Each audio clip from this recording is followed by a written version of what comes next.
Hola, ¿qué tal? Bienvenidos a un nuevo episodio de Vulga Podcast, y un podcast donde platicamos sobre ciencia y sobre las personas que están detrás. Y bueno, el día de hoy tenemos como invitada, bueno, yo estoy como invitada en su casa a Alejandra Coloma, así que ¿qué tal, Bienvenido. Alejandra? Hola, gracias por venir, la confianza. ¿Cómo está? Gracias, sí, ves, no soy una asesina en serie ni nada, así No, que no.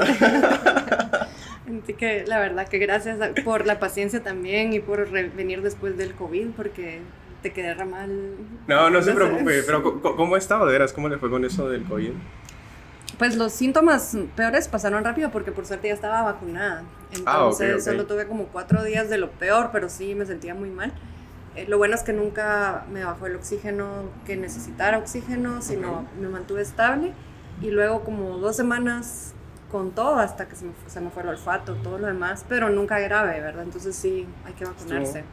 La única cosa que queda es una fatiga increíble y eso sí me tiene desesperada, que mi ventana de energía son como 4 horas al día todavía. Ala.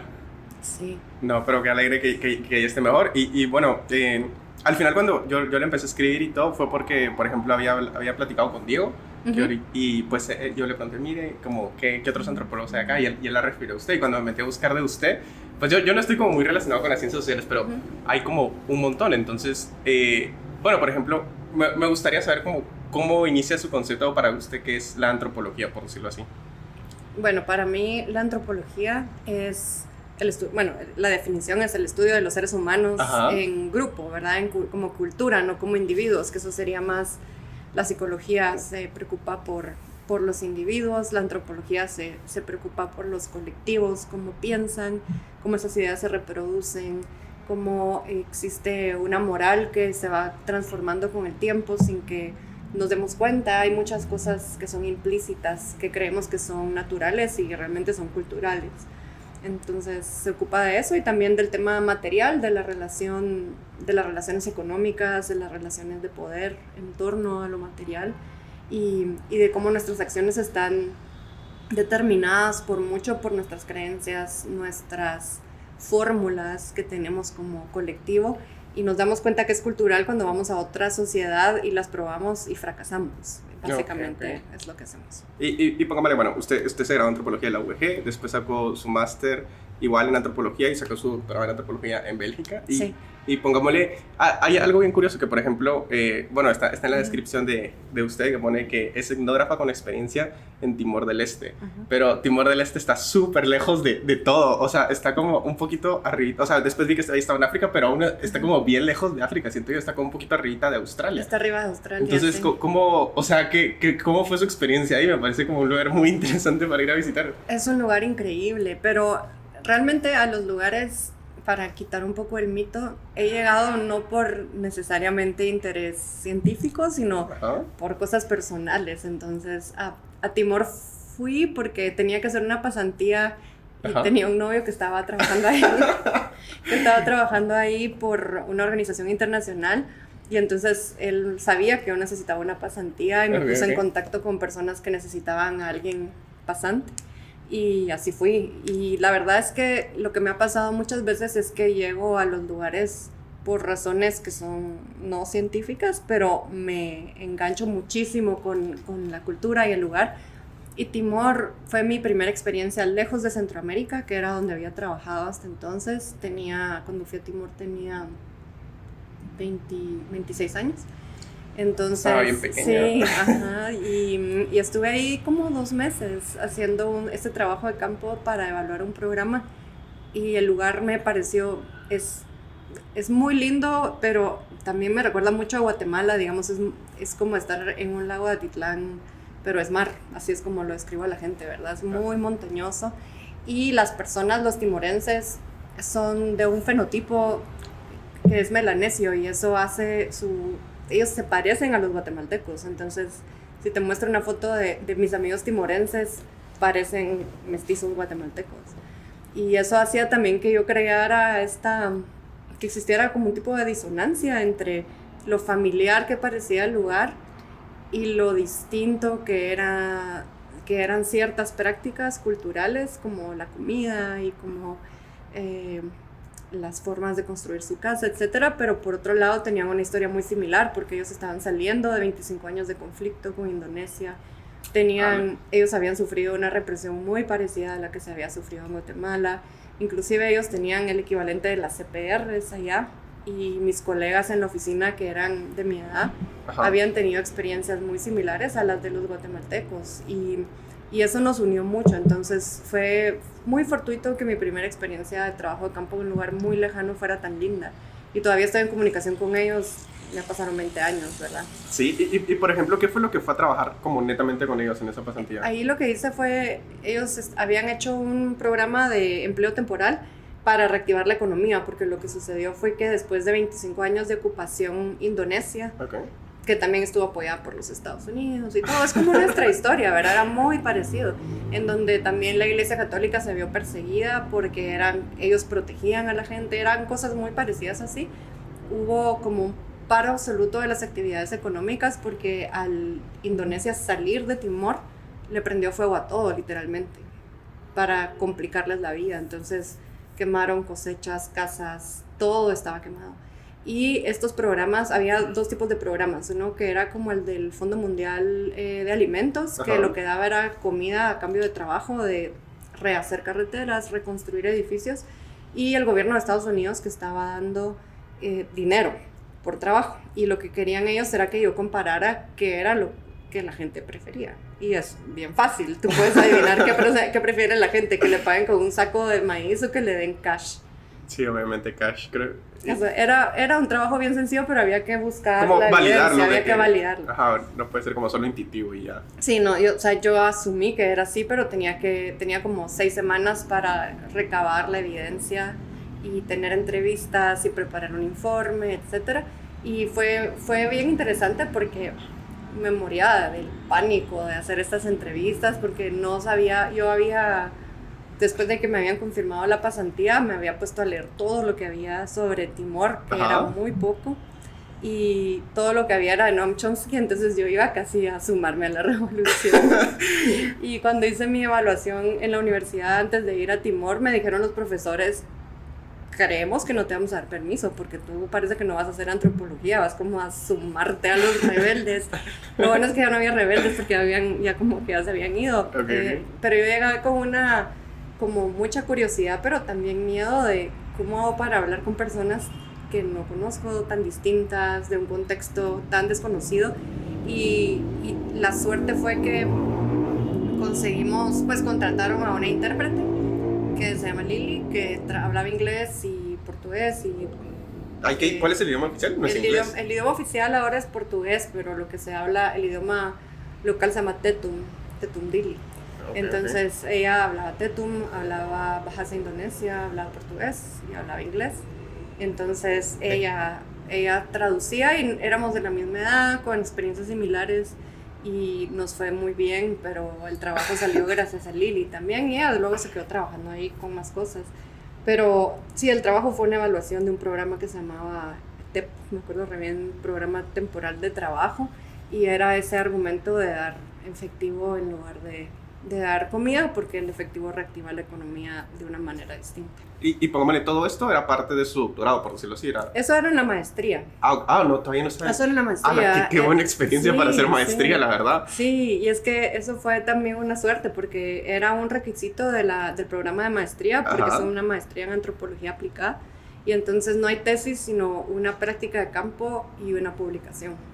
Entonces yo hice esta práctica de campo en Timor, mientras la mayoría de mis compañeros lo hicieron más cerca, digamos. La que se fue más lejos de mis compañeros fue a Honduras, de Estados Unidos a Honduras, y yo me fui a Timor.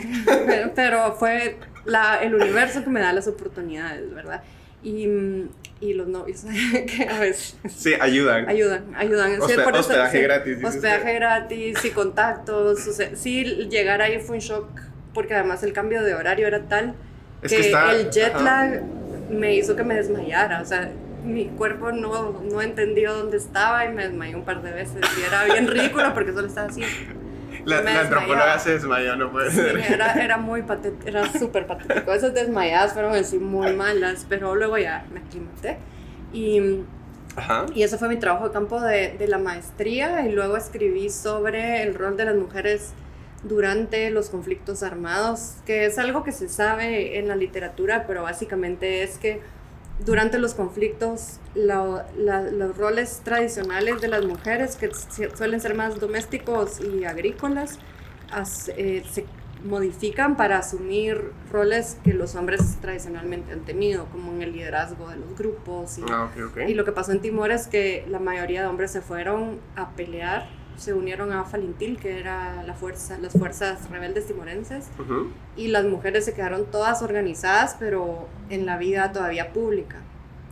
Y ellas tenían un montón de redes de apoyo también a Falintil, pero lo hacían también que nunca lograban ver quiénes sí estaban y quiénes no estaban.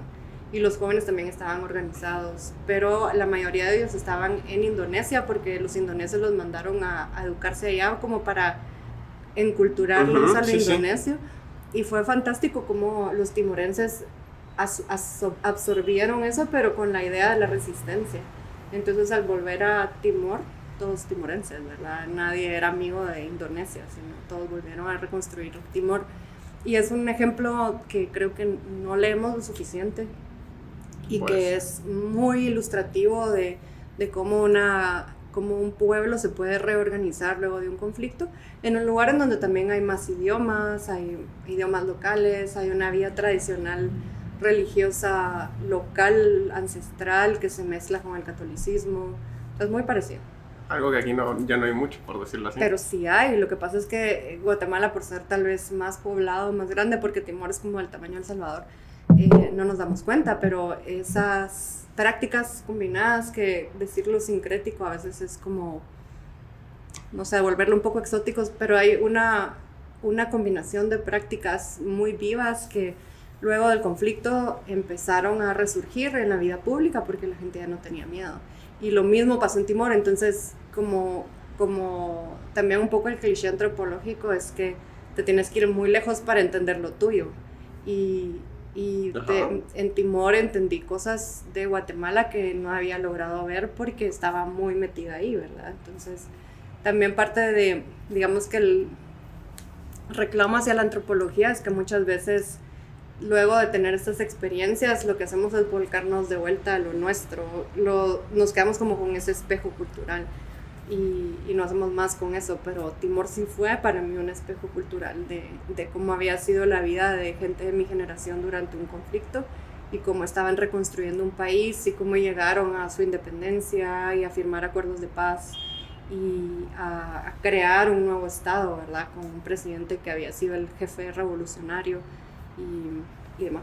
No, y eso es otra cosa que, por ejemplo, leí, que por ejemplo, cuando usted estaba estudiando era que estaba un poco tenso aquí todo, entonces de que se tenían que ir como para hacer sus trabajos de antropología en la U, se tenían que ir como escondidos o cosas así, ¿no? ¿Cómo con fue permiso, eso? nos íbamos con permiso del ejército, teníamos que tener salvoconductos y eso le daba mucho miedo a mis papás.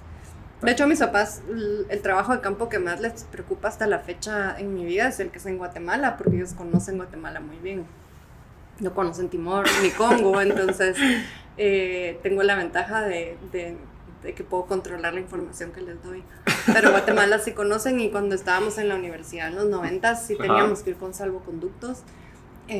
Nunca pasamos nada muy tenso, pero la idea de que te parara el ejército, la idea de que llegara el ejército, sí nos preocupaba y a mí me daba miedo. Que no hay nadie que te defienda, o sea, estás ahí y quedaba a criterio de ellos si estaba uno bien o no. Y de hecho una noche, eso fue como en el 95, estábamos durmiendo en nuestras hamacas y empecé a oír un ruido y automáticamente pensé que era radio de onda corta de militar, o sea, lo volví algo del ya uno está con esa psicosis, por decirlo así. Estábamos rodeados.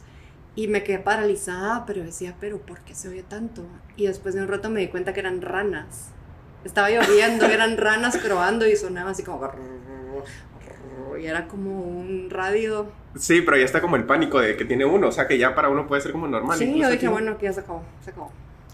Que si no eran sapos. y pongámosle regresando un poco, porque o sea, está en Estados Unidos sacando su maestría y después se va a Bélgica, que igual no estaba muy cerca. A Bélgica fui o sea, a Bélgica iba también porque después de la pareja de Timor, que la relación fue un belga, sí, o sea, que conocí en Estados Unidos. Por eso la vida personal definitivamente ha tenido mucho que ver en mis aventuras también, y al final para siendo más importante la parte laboral que la relacional, tal vez porque soy antropóloga y me da curiosidad todo, pero lo que pasó es que después de la maestría Ajá. regresé a Guatemala y mi pareja trabajaba en la universidad en Estados Unidos y le ofrecieron ir a Congo a empezar un proyecto.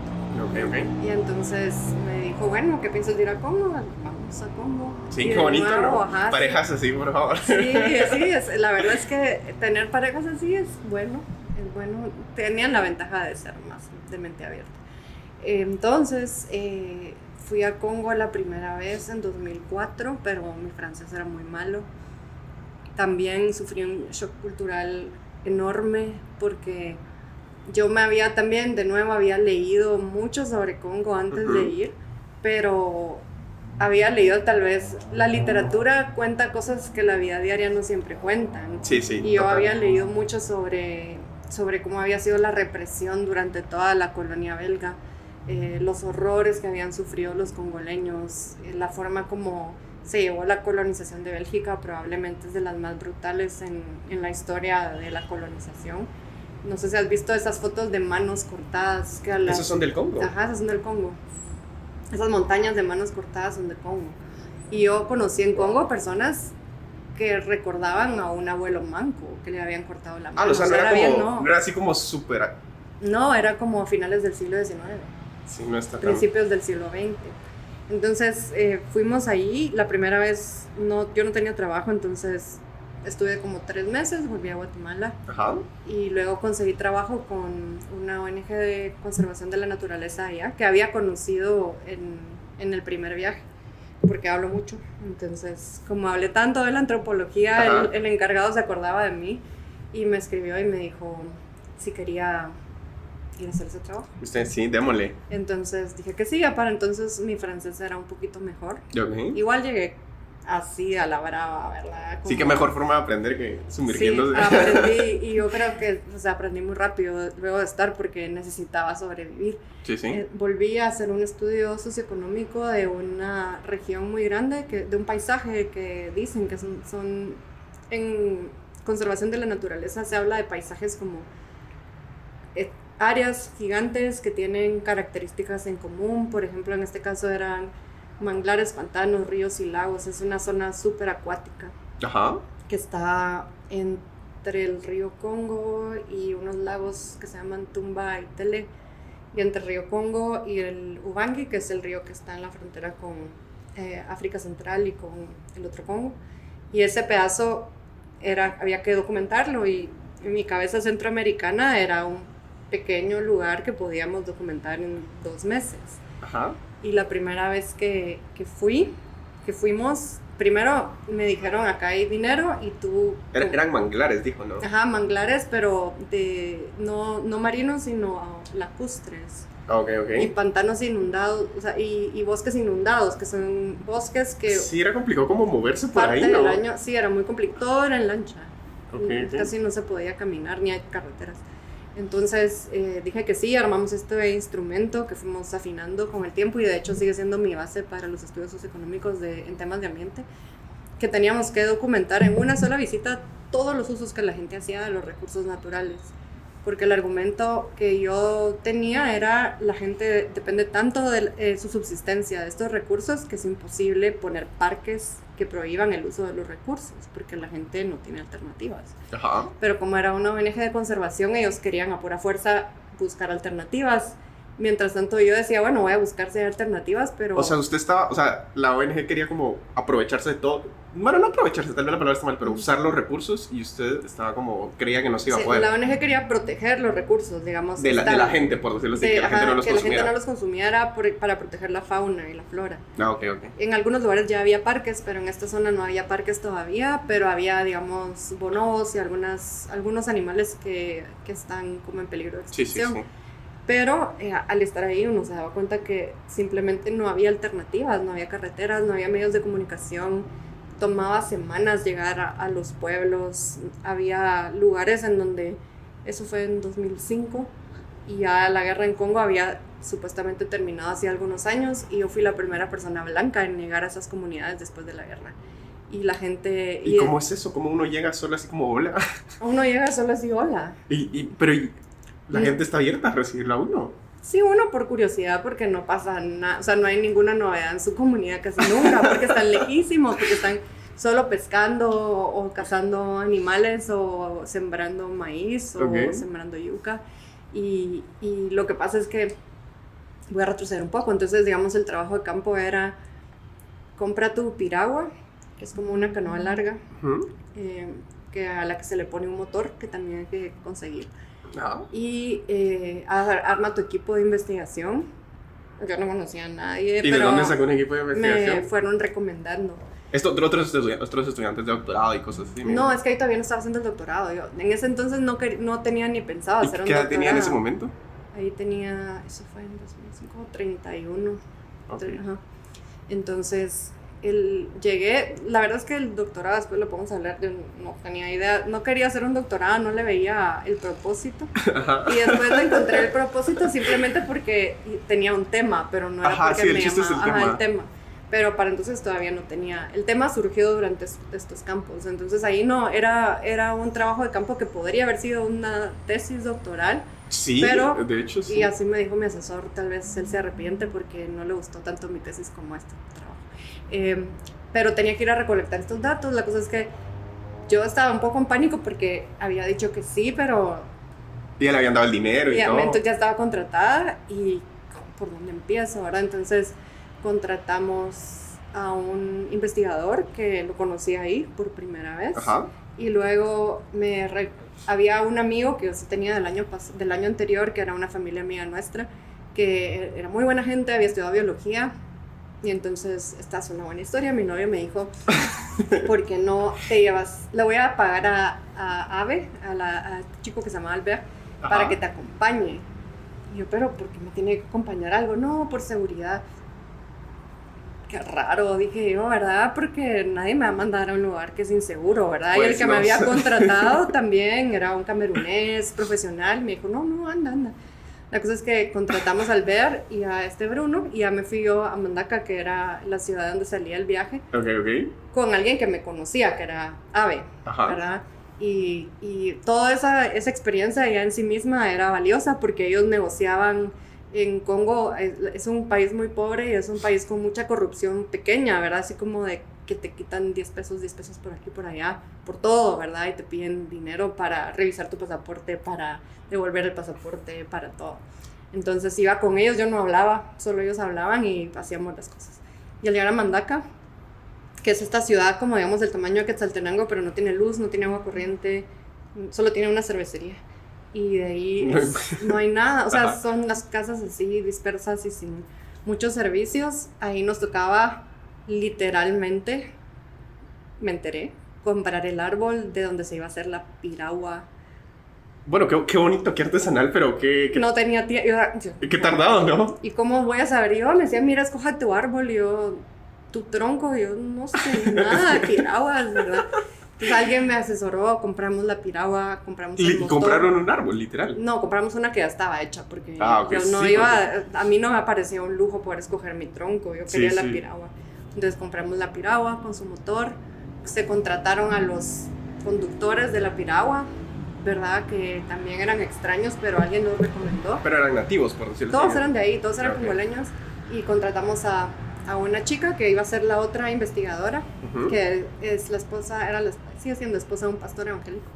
Entonces era raro, ¿verdad? Que era un equipo bien multidisciplinario. Que la dejaran venir, pero era increíble. Y entonces ya estando ahí me llamó mi jefe y me dice, mira, te voy a recomendar a alguien que es como un militar que pide permiso para acompañar misiones. Y yo de nuevo, pero ¿por qué necesito un guardaespaldas?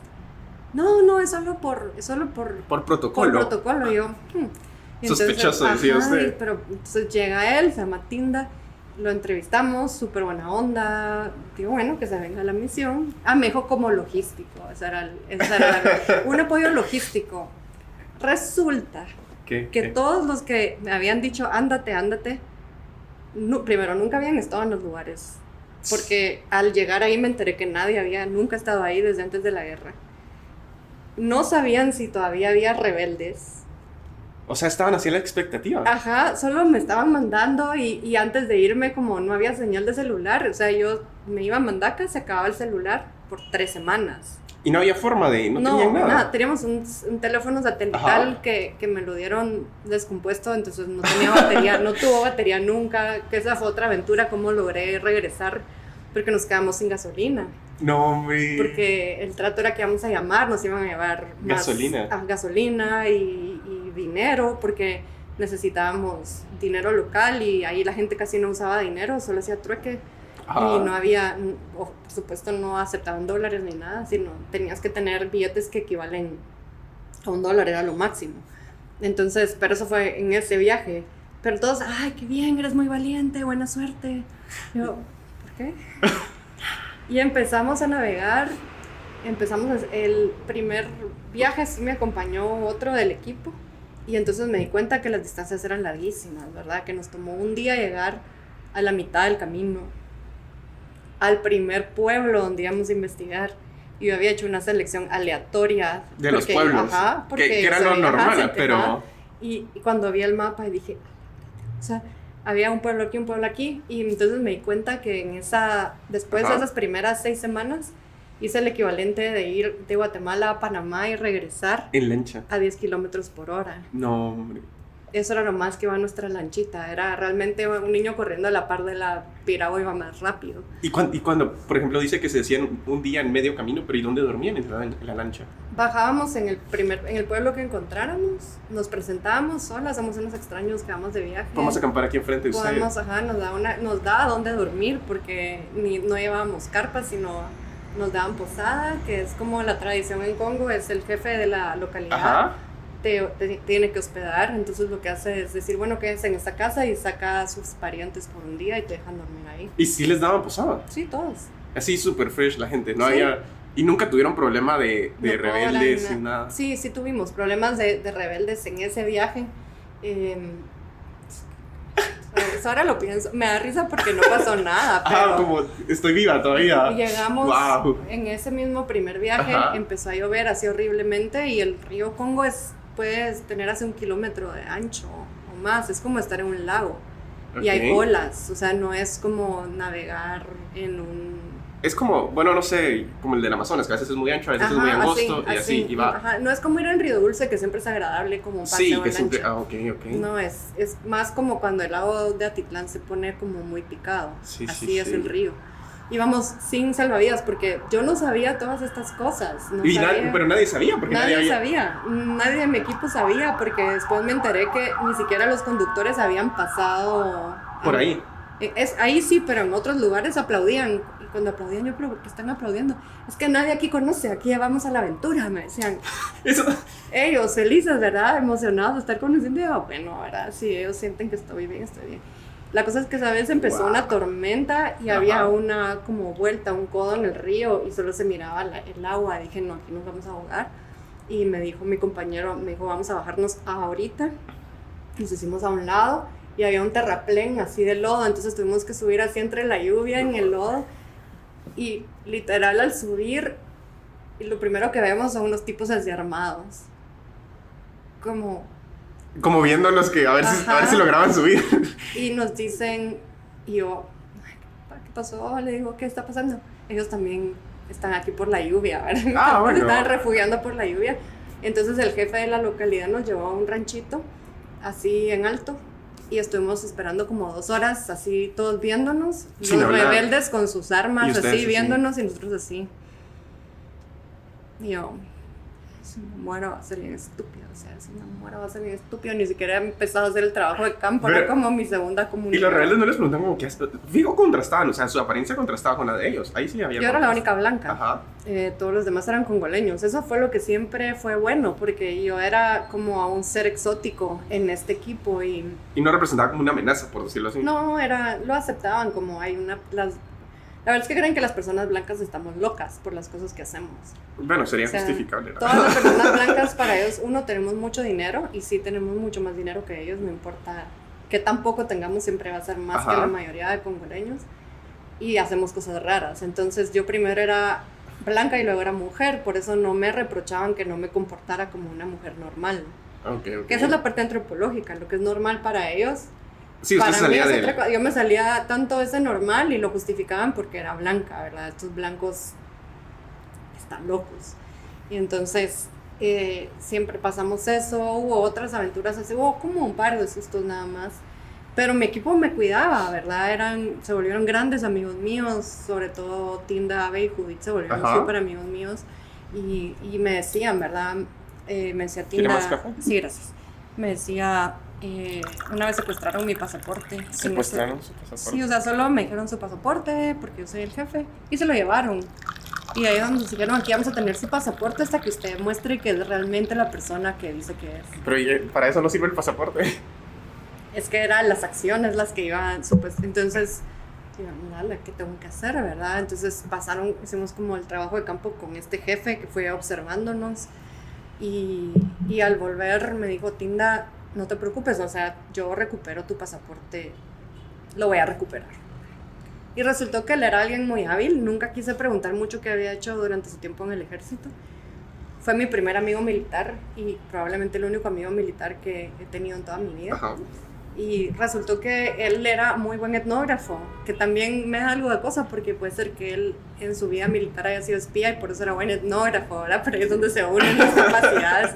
La cosa es que él era mi mejor entrevistador del equipo y se volvió como mi compañero mientras el resto de compañeros pasaban las encuestas en las casas. Tinda y yo caminábamos con los jefes locales y nos contaban muchas cosas, ¿verdad? Entonces la primera semana fue bien dura porque yo no sabía qué hacer realmente, pero al volver a Mandaca, después de esa primera semana, ya compramos salvavidas fue hasta después, no compramos salvavidas, pero ya sabíamos que iba a dar sobre comida, ya sabíamos más o menos cómo prepararnos mejor. Ok. Y así seguimos este campo, también sin celular, sin nada, ¿verdad? Y llegando a estas comunidades donde era la primera vez que alguien llegaba después de la guerra. Y la gente pues les entretenía a escucharnos, todos querían llegar a ver qué loco es eso y a opinar sobre las encuestas y a contarnos historias.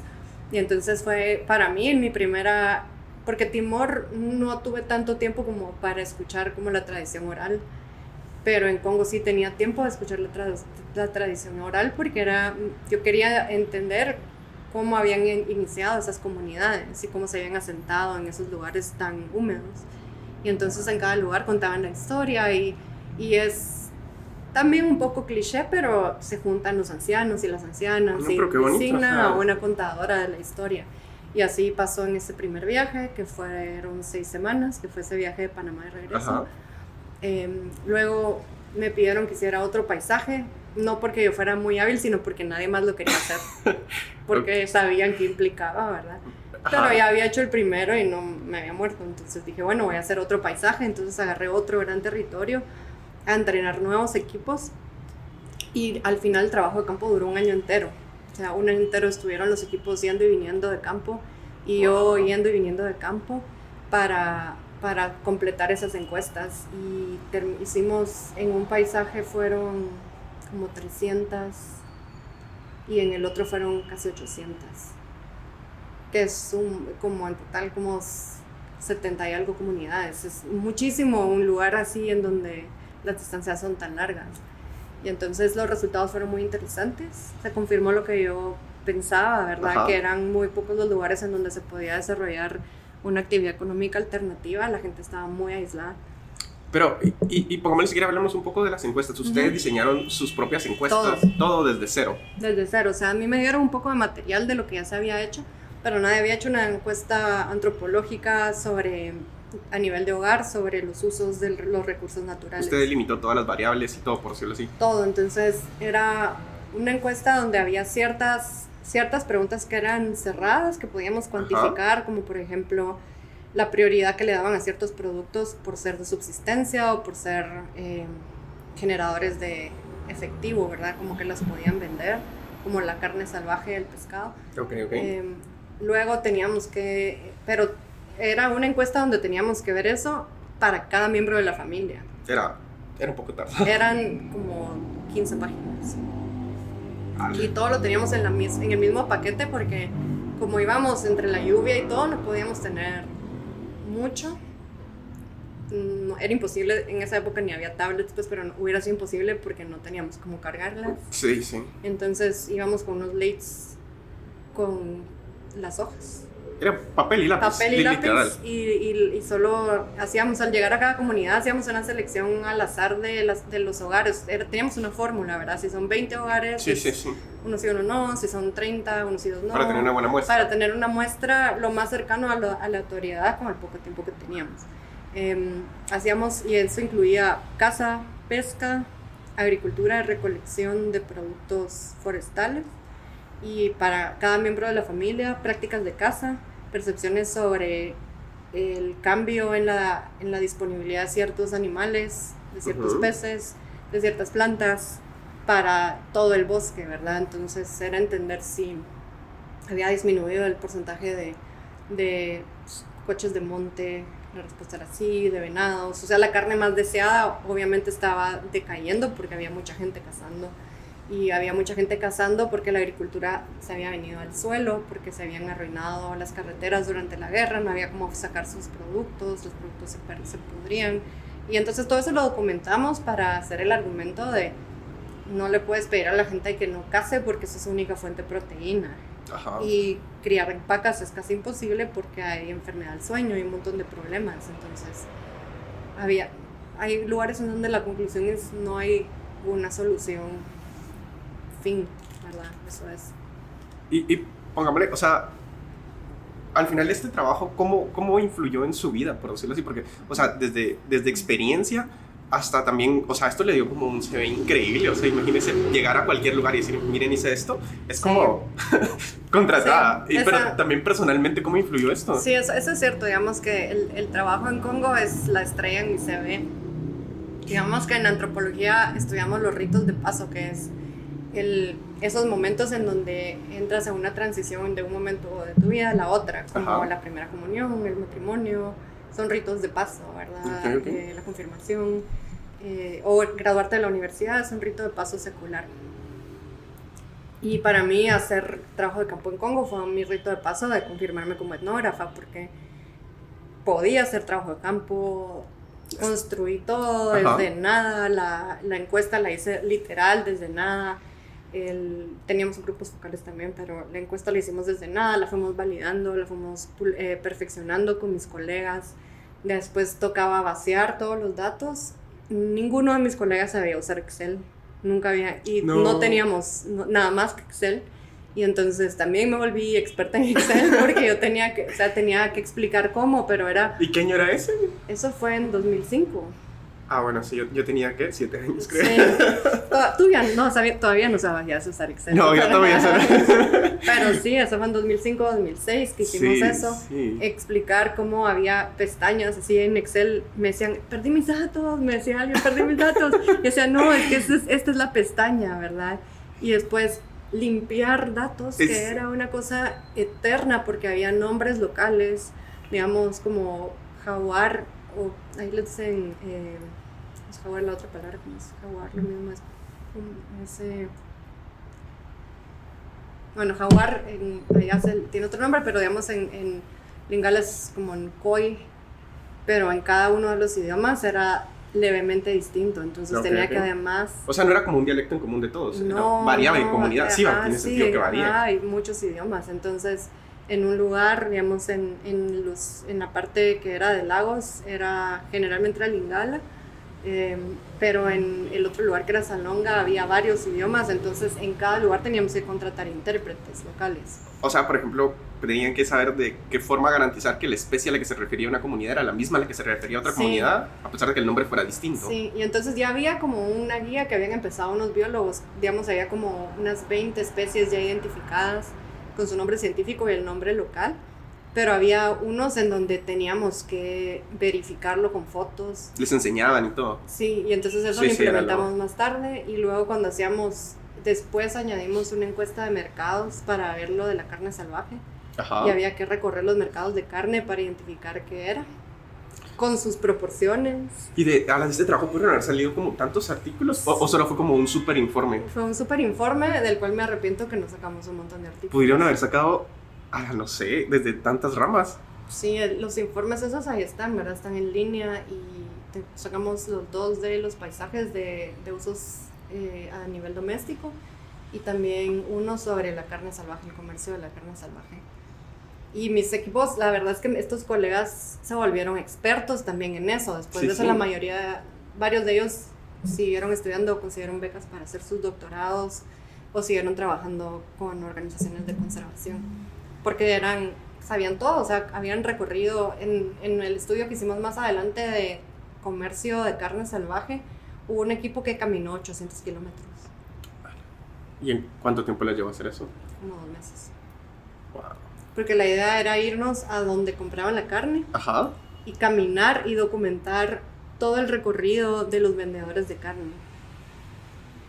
Que intercambiaban, o sea, pesar la carne al comprarla y ver cuánto se podría, cuánto intercambiaban por otra comida, cuánto se comían ellos, para demostrar que no era una actividad económica realmente, sino era una forma de vivir, porque al final llegaban a las minas de diamantes donde vendían la carne cara.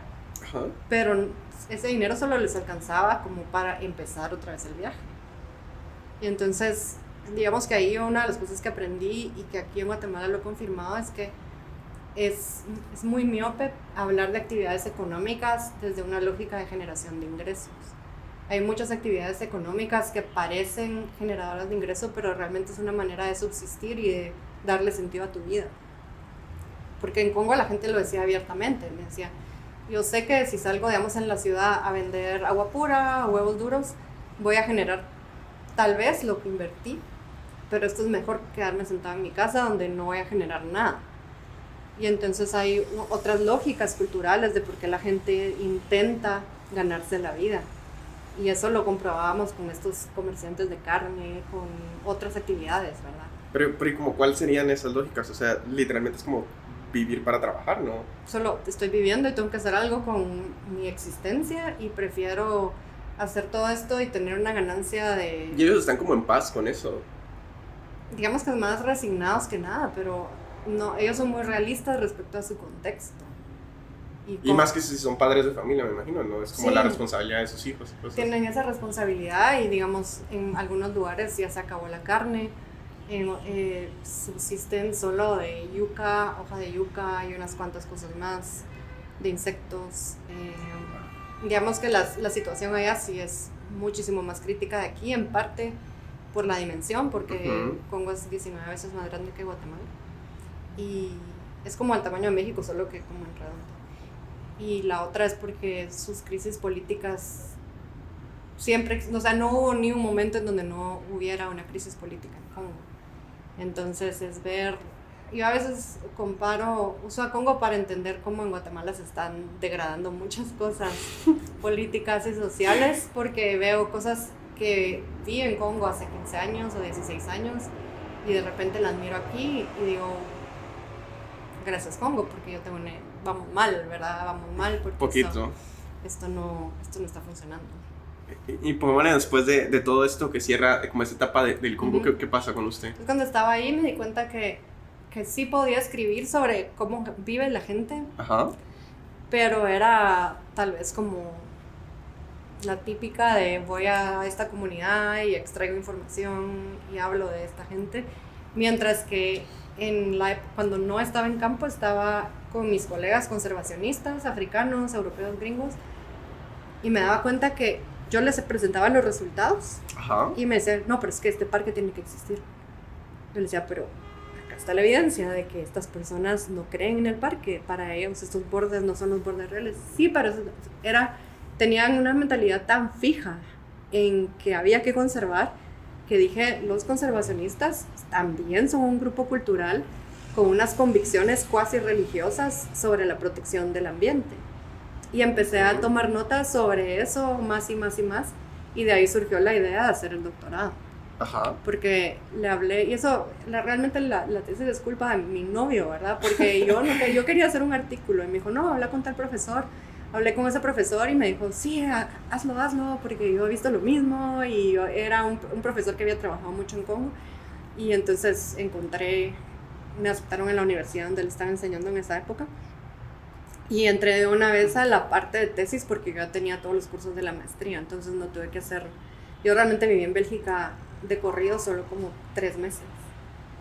Y el resto de tiempo lo escribí acá. Y pongámosle, ¿qué salió al final de todo, de su tesis doctoral, por decirlo así? Esa sí la tengo ahí, te la puedo enseñar. Es una tesis sobre cómo la conservación de la naturaleza es una forma de religión secular. Porque la gente cree en la conservación y tiene un conflicto, hay un conflicto entre el ser científico de los conservacionistas, que son la mayoría biólogos, pero agrónomos, etcétera, que usan la ciencia, el argumento de la ciencia. Para justificar sus acciones. Para justificar ciertas cosas, digamos, cuentan cuántos elefantes y lo comparan con cuántos había hace 10 años y obviamente están bajando los números o cuentan, ¿verdad? Lo que hacen es, básicamente los conservacionistas lo que hacen es contar, porque es diferente de otros biólogos o otros profesionales que no se preocupan por regiones. Entonces, un conservacionista se preocupa por un territorio, no por especies específicas. Y luego está la parte de que aman eso. Entonces, desde hace mucho tiempo sacrifican su vida. Hay un libro ahí que tengo que se llama Morir por los elefantes, que habla de los guardarrecursos congoleños que trabajan en conservación, a quienes los matan, ¿verdad? Para quedarse con la carne. Y entonces estaba ese mundo súper científico del argumento, el mundo emocional, casi religioso, ¿verdad? Me decían, es que él es como un súper conservacionista porque ha sacrificado su vida personal, se ha enfermado tantas veces, le han disparado, era como grandes misioneros, ¿verdad? Y en medio está el discurso de las ONGs que mezclan lo emotivo con lo científico, que te ponen esos animales súper tiernos para que tú les des dinero, aunque el animal súper tierno no sea lo principal que haya que conservar. Pero es la forma de vender un proyecto. Ajá, te ponen siempre monitos, bebés o ositos o jaguarcitos. Pero eso pasa en todos los proyectos, ¿no? Ajá, en todos. Entonces hay 3 discursos y estas personas se mueven entre los 3 discursos, pero cuando tú les hablas de su parte personal, es una cuestión de forma de vida, de misión de vida, con cuestiones que tú puedes analizar desde un análisis religioso, y eso fue lo que hice. Es bien. Pero entonces, ¿a qué estamos llegando con esto? Que tal vez los conservacionistas no se delimitan o sea, o no toman en cuenta como variables humanas de comunidades, o ¿qué está como queriendo decir con esto? Digamos que una es que hay diferentes, lo que ellos me contaron, ¿verdad? Es que hay conservacionistas que odian al Homo sapiens, ¿verdad? Solo quieren que no haya humanos y hacen prácticas que son extremistas para sacar a la gente, ¿verdad? Y me dieron muchos ejemplos así extremos de ciertas personas, y luego hay otros que entienden que la naturaleza de los parques tiene que convivir con los humanos y buscan formas de conciliarlo. Pero lo interesante, porque era antropología de ellos, era que muchos de ellos coincidían en quiénes eran los extremistas, quiénes eran los moderados, quiénes los habían influido, quiénes habían sido sus mentores, cómo ellos habían cambiado su forma de ver la naturaleza. Y entonces ves que sí es como una subcultura conservacionista en donde hay esas disputas internas sobre cómo se tienen que llevar las prácticas de conservación y cómo se negocia.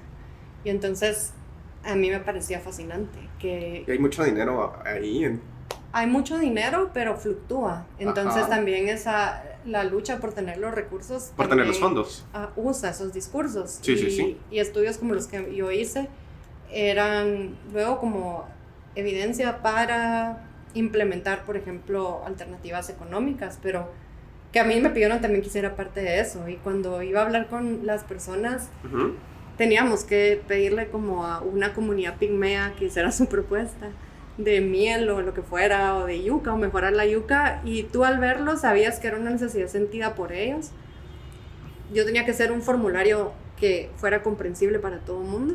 Llenábamos los formularios y quedaba muy bien plasmada su necesidad, pero en las oficinas me decían, es que esto nunca va a hacer que no cacen, nunca va a hacer que no pesquen. Y mi argumento era, sí, pero estás mejorando la vida, la condición de vida de la gente. Ajá. Les estás dando cierta esperanza, tú estás ganando oportunidad de negociar con ellos porque estás satisfaciendo una necesidad. Pero esos proyectos eran casi imposibles también de llevar porque cómo luego ayudas a una persona que está produciendo miel en el medio de la nada a comerciar su miel con quién, o cacao, o café, o lo que fuera, o sea, y entonces... Pero entonces, ¿cuál sería el sentido de estos proyectos, por decirlo así? Solo es justificar conservación, ¿no? Número uno, es conservar, como tener apoyo para los guardarrecursos, para tener cierto control, para que no entren los... Porque una cosa es la gente que caza por subsistencia y otros son los que cazan elefantes para vender el marfil. Ajá. Entonces, yo sí estoy de acuerdo con limitar a estos cazadores furtivos que lucran. O sea, yo ahí sí estoy alineadísima, ¿verdad? Con los que quitan, no sé, que se llevan cuerno de rinoceronte para curar algo en China. O sea, el comercio hacia la China es gigantesco, es el destino número uno de todos estos productos. Y entonces yo sí estoy de acuerdo con eso, que eso no es sostenible, eso le da plata a muy poca gente, la gente que está alrededor de los parques no vive de eso. Pero, por ejemplo, otras que no sé cómo detienes un comercio de carne salvaje que va hacia las minas de diamantes. Los congoleños no están comprando esos diamantes, somos nosotros, ¿verdad? O los congoleños no son los que están comprando, cambiando su celular inteligente, su teléfono inteligente cada año, somos nosotros. Y los conflictos ambientales en Congo son en torno a estos recursos. Ok, o sea, ellos, sí, entiendo, ellos son solo como una consecuencia, pero nosotros ellos estamos intentando sí. resolver el problema a través de ellos, entonces, ¿no? para mí la parte que era hipócrita era por qué entonces no hacemos una pelea más fuerte en contra... La causa original. Ajá, digamos... No solo como parchar el problema. Las compañías que hacen los teléfonos tienen una gran responsabilidad sobre cómo hay conflicto en torno al coltán. Ajá, sí. Y nosotros cambiamos de teléfono a cada rato, pero estamos criticando a los congoleños que se comen un mono. O los llamamos a ellos salvajes por comerse un mono, pero realmente... es complicado, porque entonces le podría decir a un conservacionista, pero bueno, o sea, ese no es mi problema, yo estoy preocupado por el mono. Alguien se tiene que preocupar por lo demás, o sería al final que, bueno, no sé, tendría que haber esa como... es la pregunta, ¿verdad? ¿A quién le compete reclamarle a las empresas que están haciéndose los locos por de dónde vienen sus productos? Sí. Entonces, digamos, o por dónde vienen los diamantes, de dónde viene todo, y entender como esa dimensión más grande le toca a alguien. Y es complicado porque no hay como alguien a quien echarle la culpa, sino Exacto. Es como todo, habría que abordar el problema desde tantos desde puntos de vista. ángulos, y también por mucho tiempo. Nuestro nivel de consumo. Entonces, ni tú ni yo compramos marfil, pero nosotros sí usamos celulares. Entonces digo, ¿qué impacto tiene que en lugar de cambiar de teléfono cada 2 años, cuando se termina mi plan, cambie cada 5, cada 6, cuando ya de verdad no sirve el teléfono? Sí. Pero eso soy solo yo, o sea, no sé si es una campaña que funciona o no funciona, y a quién le importa el Congo, porque nadie en su vida ha estado ahí o ha visto qué es lo que le pasa a la gente que vive en torno a las minas de coltán. Y pongámosle, bueno, ¿qué pasó después de su tesis? Porque su tesis es un poco polémica, si lo vemos así. Así no es polémica, porque del lado de los conservacionistas... Refleja una realidad. Siempre les expliqué qué era lo que estaba haciendo. Exactamente. Y hubo un par que no quisieron que los entrevistara, que me decían, no, porque me vas a hacer una caricatura de mí, o no confío en que no vas a lograr sacarme cosas que no quería decir. Pero la mayoría de la gente dijo que sí, y les daba mucha curiosidad. Entonces, mi tesis les gustó mucho a los conservacionistas.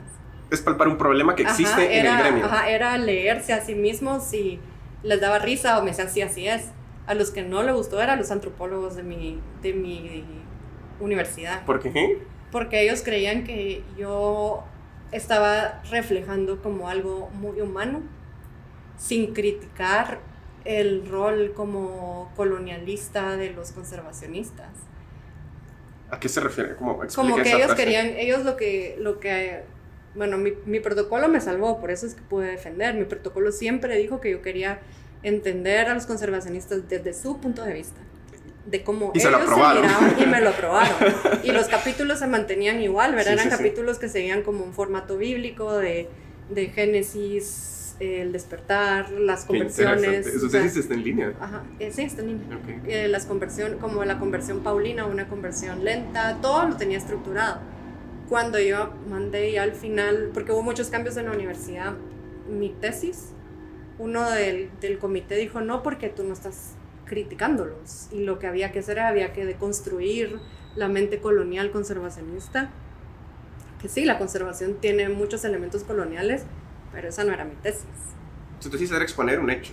Era explicar cómo ellos tienen este conflicto entre ser científicos y no amar la naturaleza, ¿verdad? Que es una cosa que nos pasa en antropología, nos pasa en muchas carreras que tienen que ver con lo que hay afuera, ¿verdad? Le pasa, sí, a los biólogos, a los conservacionistas, a los sociólogos, a todo científico que trabaja fuera de un laboratorio, que trabaja fuera de la teoría pura y dura, nos pasa esto. Y los conservacionistas, obviamente, son un ejemplo muy bueno, ¿verdad? Porque es naturaleza y personas en lugares donde tú no vives, o sea, de donde tú no eres. Ellos querían que yo hiciera una deconstrucción colonial del mito del conservacionista. Esa era otra tesis. Entonces a ellos no les gustó mi tesis. ¿Y qué pasó después? Entonces querían boicotear un poco mi defensa y que volviera a escribir. No. Pero entonces, no, la mitad de mi comité sí quería, la otra mitad no. Entonces, o sea, la mitad del comité que sí creía que yo había hecho lo que había dicho, se peleó con la otra. Y al final sí defendí, pero fue muy desagradable. Fue horrible, no quiero recordar ese día. Pero me gradué. ¿Y qué pasa después que se gradúa? ¿Que regresa a Guate o...? Eso lo hice mientras estaba acá, solo volé para la defensa. Nada, después de eso fui a una conferencia de antropología aplicada donde estaba uno de mis aliados y nos reímos un poco de los belgas. Es que tuve la buena experiencia de que mi maestría en Estados Unidos fue con gente muy buena, o sea, no experimenté esa vida de competencia científica, de apuñalarte por la espalda, de egos, porque me tocó un grupo de profesores muy bueno, muy comprometido con la antropología aplicada, muy claro de los límites. Y entonces por ellos, gracias a ellos y al original que me apoyó, me gradué. Y la tesis salió y ahí está publicada, tengo todavía copias.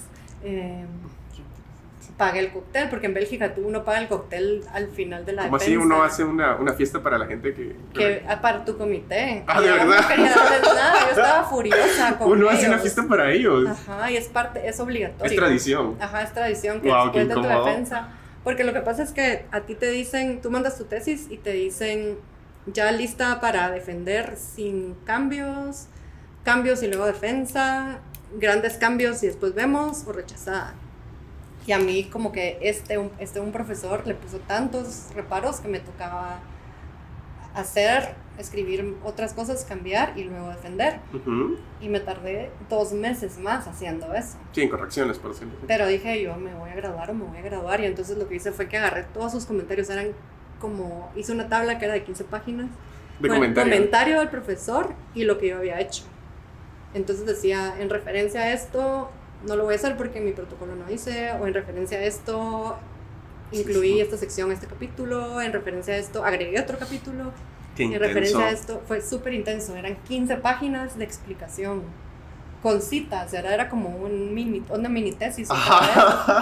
Lo mandé y como cumplía con todo, estaban obligados a hacer la defensa. O sea, la defensa no es como protocolaria, sino sí es defensa donde deciden si te gradúas o no te gradúas. No, donde deciden si uno se gradúa no es antes, es cuando uno manda todo esto. Ok. El día que te dicen sí, ya puedes ir a tu defensa pública. Ya es más protocolaria. Es un protocolo, pero igual te van a tratar de humillar. Sí, me imagino. Entonces, pero ellos no pueden, la ley en mi universidad al menos en lo vaina es que ellos no te pueden hacer preguntas que no te han mandado antes.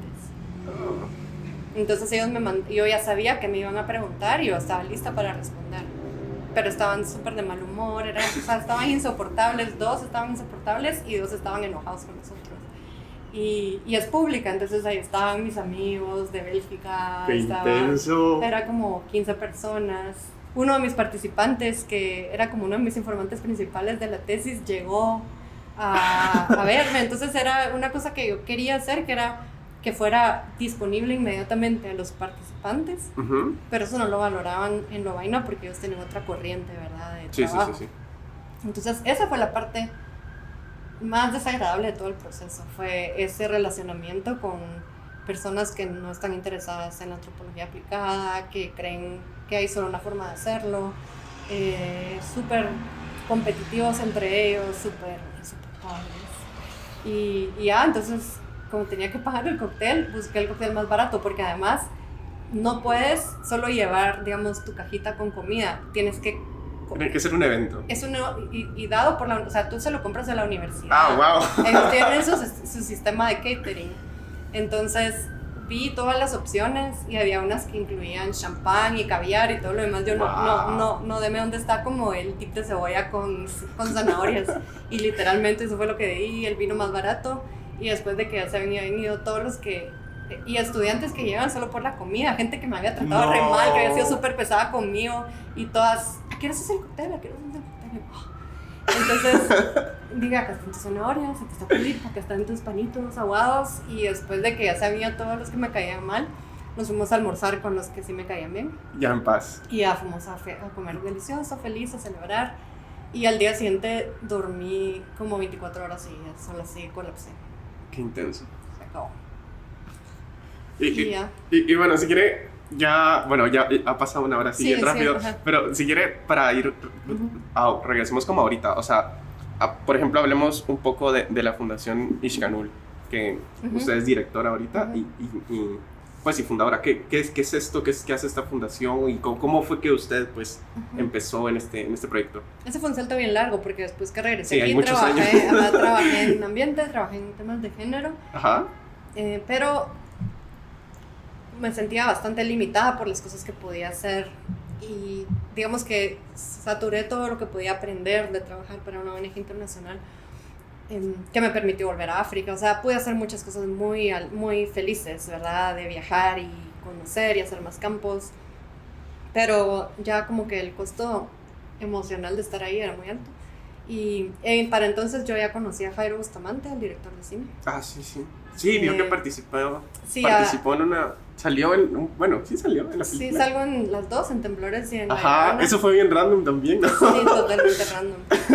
Pero nos hicimos amigos porque él le vio como una conexión entre la antropología y su trabajo de cineasta bien fuerte. Y entonces lo ayudé en la investigación para Temblores, fuimos a esos como retiros de conversión para homosexuales, a clases sobre cómo corregir homosexuales, o sea, todas esas cosas que salen en la película, los dos nos metimos, ¿verdad? Sí, para saber realmente cómo se vivía. Luego entonces fue Temblores, fue La Llorona. También apoyé un poco con eso, de cómo se representa el conflicto armado en una ficción. Y en ese entonces él hace mucho trabajo pro bono, con descuento, y ya había tenido como la idea de hacer algo aparte, y yo le propuse que se formalizara una fundación, y entonces su familia que lo apoya, ¿verdad? Armamos esta fundación Ishkanul, y lo que hacemos es literal combinar antropología y cine para avanzar temas de derechos humanos, para hacer más accesible el cine a personas que no pueden verlo, y para promover el cine de contenido en una sociedad en donde todo lo que nos llega es comercial, todo lo que nos llega es divertido, pero no hay tanto más en el mundo del cine que vale la pena ver, que nos interpela, y la fundación se dedica a eso. Entonces combinamos etnografía para generar historias con cine, con equipos de buena calidad, y ahora estamos generando, por ejemplo, mini documentales de 5 minutos sobre la vida de mujeres rurales que están en emprendimientos económicos. Estamos haciendo investigación para hacer documentales de tamaño mediano para organizaciones indígenas. Estamos haciendo cosas que son justo la interfaz entre cine y antropología.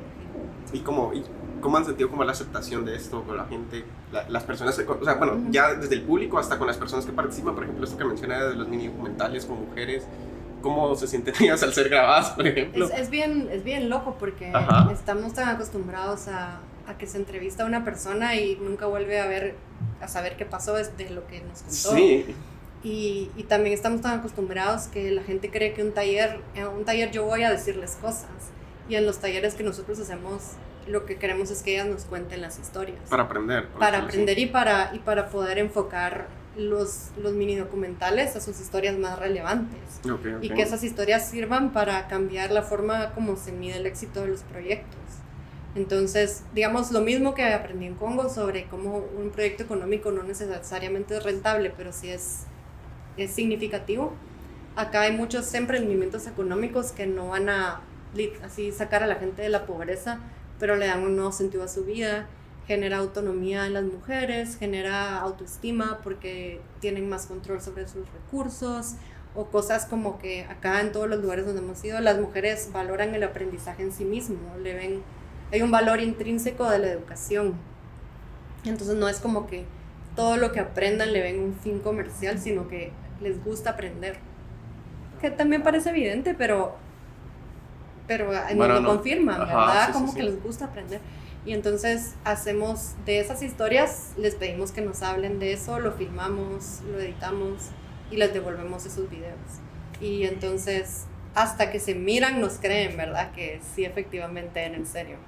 O sea, piensan que no es en serio, que lo de los piensan que va a salir en otro lugar, piensan ¿de verdad? Piensan y entonces a veces dicen de que quieren que les hable. No, háblenos ustedes lo que usted quiera. Y eso cuesta. Que se abran ellas, por decirlo así. Sí, porque estamos muy acostumbrados a que nos digan que ser todos, ¿verdad? Bueno, sí, es más fácil, ¿no? Es más fácil. O sea, en cualquier lugar en Guatemala es más fácil. Entonces, nos cuentan sus historias y luego las filmamos y ellas se ven. Qué bonito. Y eso sirve para comunicar. Luego llevamos La Llorona, estamos haciendo unos festivales de cine en donde trabajamos, por ejemplo, con el Museo de la Memoria en Rabinal. Okay. Entonces La Llorona es una herramienta para hablar del conflicto y vienen, digamos, en Rabinal vinieron sobrevivientes, mujeres que están llevando casos todavía en las cortes, y vemos La Llorona y discutimos La Llorona, y entonces es también un mecanismo para hablar de temas, y en cada lugar pues la experiencia ha sido distinta. Y la gente le gusta ver la película, les gusta, y les gusta que llegue cine que no ven normalmente. Sí, la verdad que es de cine bastante diferente, sí. al cine americano, si lo queremos ver así. Sí. Y por ejemplo, también había mencionado que, bueno, cuando trabajó en la Population Council, bueno, ahí trabajaron más que todo con niñas, ¿entiendes? Sí, eran niñas adolescentes rurales, la mayoría indígenas. Ajá. Aquí, el programa nuestro era sobre todo aquí en Belice, pero también apoyamos a la oficina en México que trabaja en Yucatán, y hicimos algún par de cosas en Honduras y El Salvador. Y pongámosle, o sea, vi que ahí estaban trabajando en la prevención de violencia de género. O sea, ¿cómo era este proyecto? Es un proyecto de educación que también está basado en evidencia, ¿verdad? Se estudió mucho sobre cuáles son los elementos que una niña necesita para reducir la posibilidad de sufrir violencia. O sea, okay. Entonces es preventivo, pero construido sobre esta experiencia de varios países, y en cada lugar se ha adaptado. Y entonces temas, por ejemplo, como la autoestima, poder expresarse y hablar, perder el miedo de hablar, conocer su cuerpo, conocer sobre la menstruación, conocer sobre sus derechos. Son niñas bien pequeñas. Son niñas desde los 8 o 9 años. Ah, sí son. Entonces hay una currícula para niñas de 8 a 12 y otra para 13 a 17. Y entonces esta currícula se enseña en un ciclo de año y medio, Ajá. Una vez a la semana, guiado por mentoras que son jóvenes locales que terminaron secundaria y que se forman con nosotros en esta metodología. Entonces como los grupos son una vez a la semana en las comunidades de las niñas. Impartido por las mismas comunidades. Por chicas que son de la región, que hablan el idioma, que conocen la realidad. Entonces funciona muy bien, es una metodología en cascada, en donde luego algunas de estas mentoras fueron escalando, digamos, en los puestos de la oficina, hasta que la que era la coordinadora del programa era una chica graduada en nuestro programa. Wow. Y ellas, dos de los grupos, luego crearon sus propias organizaciones. Entonces hay una asociación en Totonicapán, que tiene como miembros de Sololá, de Xela, Totonicapán, de Quiché. Y luego hay una en Chisaque, en Alta Verapaz, que aglutina a chicas Ekchi de la zona. Y ellas ya tienen sus propios proyectos, han generado sus propios recursos, donaciones de donantes que ellas han gestionado. Y nuestro acompañamiento fue un inicio como apoyarlas en cómo se construye una propuesta. Pero ya ellas luego se van solas y en Chisec, y deciden también qué áreas. Entonces en Chisec se dedican a la producción de huevos orgánicos para generar ingresos y tienen un terreno que compraron con fondos que recaudamos entre las dos. Y entonces la idea es como generar estas autonomías. Y ya dejar los proyectos funcionando solos. Ajá, pero tiene que partir de ellas. O sea, nunca hicimos nada que no fuera generado por la demanda de ellas. Okay. Y bueno, y si quiere, para ir cerrando ya, por ejemplo, es una pregunta bastante amplia, pero por ejemplo, ¿cuál sería como la mayor lección que le ha dejado todos estos años de antropología? Bueno, de trabajar con antropología, de hablar con tanta gente, porque es desgastante a veces como platicar y escuchar tantas historias y todo. A mí escuchar nunca me desgasta. Lo que me desgasta a veces es tener que escribir. Bueno, pero no sé, yo siento que es desgastante como tener empatía siempre con las personas, ¿no? Esa es buena pregunta, porque digamos que para mí es desgastante escuchar a gente con la que no estoy de acuerdo, digamos, cuando he hecho estudios de élite. Ajá, sí, eso es otro muy tema. Desgastante. Pero si estoy mentalizada, que estoy haciendo etnografía, puedo empatizar con personas que en mi vida civil de ciudadana independiente no empatizo para nada. Pero la antropología es una disciplina, o sea, disciplinas tu mente. En el momento cuando estás haciendo etnografía, ya no eres tú, o sea, te abstienes de tus opiniones. Claro que es imposible abstenerse por completo, pero es una disciplina, es como un músculo, ponerte en los zapatos del otro. Y entonces sí es una cosa que se mejora con la práctica, aprender a escuchar y por lo menos en esos momentos estar en un switch de no voy a juzgar, solo voy a aprender, quiero entender por qué la persona cree esto.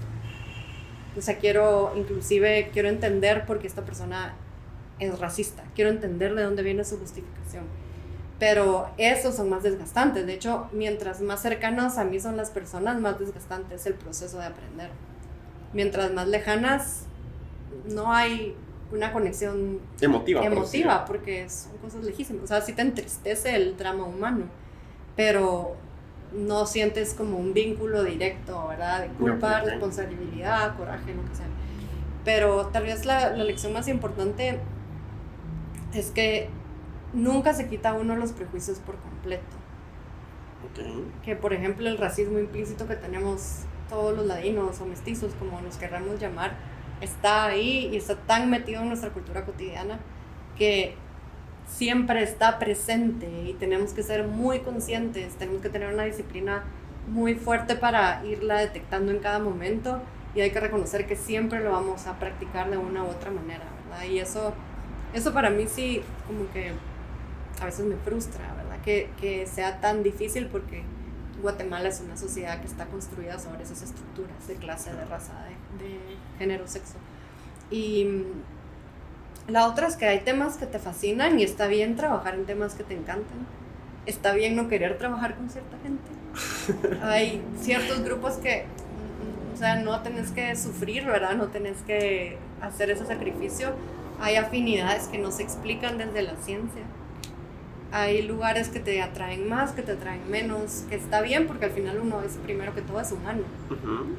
Y la última tal vez es que, al menos en Guatemala, casi todas las personas que hacemos antropología, sobre todo en la del Valle, que tiene un enfoque muy aplicado, queremos hacer cosas para mejorar el bienestar de todos, y eso implica aprender a negociar y a trabajar en condiciones que no son óptimas, que no son las de mis colegas en Bélgica, que van a Congo unos meses, extraen y se van y publican, y su publicación es su éxito. A mí jamás me ha interesado publicar para quedar bien con 3 antropólogos, porque además las publicaciones científicas las leen en promedio 3 personas. Más o menos.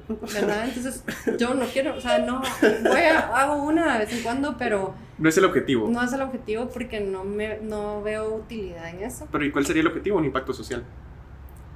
Sí, a veces impacto y a veces solo poner a la gente a hablar, incomodar.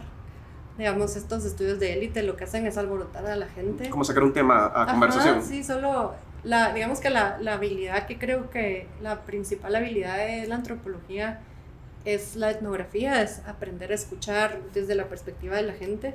Eso te permite hacer explícito lo implícito. Y cuando lo haces explícito, es como los conservacionistas que dicen, sí, eso somos. Pero nunca pero lo nadie lo verbaliza, ajá, nunca porque está tan metido que no lo necesitas externalizar.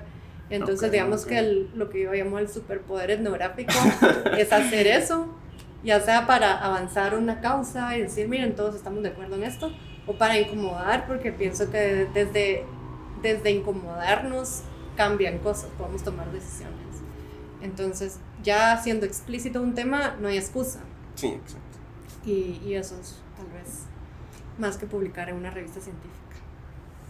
Bueno, muchas gracias, Alejandra, por aceptar la invitación del podcast y por recibirme aquí en su casa. Estuvo súper divertido.